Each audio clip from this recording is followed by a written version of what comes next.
ஒரு நல்ல காலை பொழுதில் சின்ன சுனாமிகா கடற்கரை ஓரமா நடந்து போயிட்டு இருந்தாங்க.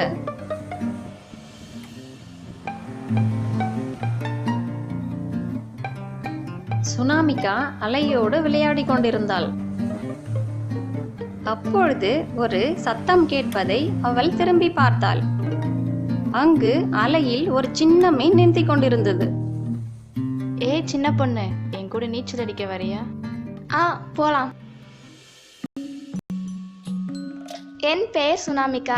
உன் பெயர் என்ன? என் பேரு மிம்மி. நீ என்னோட வீட்டுக்கு வரியா? சுனாமிகாவும் சின்ன மீனும் ஜெட் விமான வேகத்தில் ஆழ்கடலில் நீந்தி கொண்டிருந்தனர்.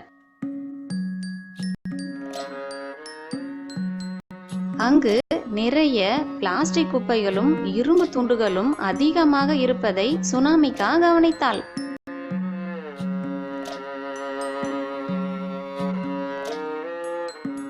மிம்மி அவளுடைய அம்மாவை பார்த்து சுனாமிகாவை பற்றி தன் குடும்பத்திற்கு அறிமுகப்படுத்தினாள். வணக்கம் சுனாமிகா, என் பெயர் போபோ, மிம்மியோட அம்மா. வணக்கம் திருமதி போபோ.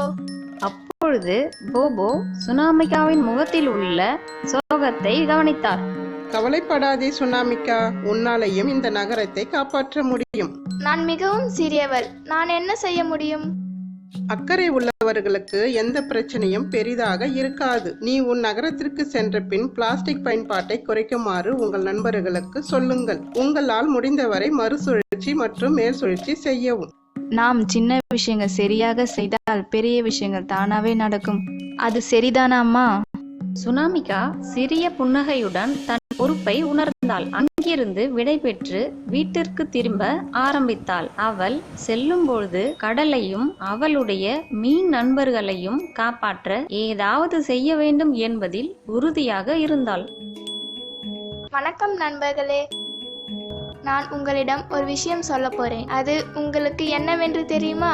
நான் எனது மீன் நண்பன் மிம்மியுடன் கடலுக்கு சென்றேன். என்னை அவளுடைய வீட்டிற்கு அழைத்து சென்றாள். அங்கே கடலுக்கு அடியில் ஒரு அழகான உலகம். பார்க்க அவ்வளவு பிரமிப்பாக இருந்தது.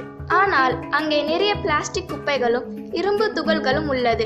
அது எல்லா இடங்களிலும் இருந்தது. கடல் படுகையில் கடலில் மிதக்கிறது.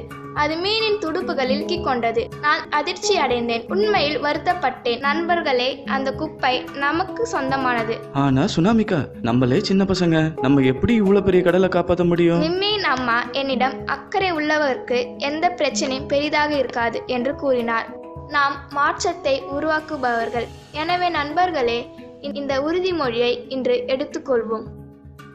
நாம் பிளாஸ்டிக் பயன்பாட்டை குறைப்போம். நாம் கடைக்கு செல்லும் ஒவ்வொரு முறையும் பையை எடுத்து செல்வோம். நாம் பிளாஸ்டிக்கை எரிக்க மாட்டோம் அல்லது அவற்றை குப்பையில் எரிய மாட்டோம். நாம் முடிந்தவரை பிளாஸ்டிக் உபயோகத்தை குறைப்போம். நாம் பிளாஸ்டிக்கை மறுசுழற்சி மேல் சுழற்சி செய்வோம். Let's save our oceans from plastic and pollution.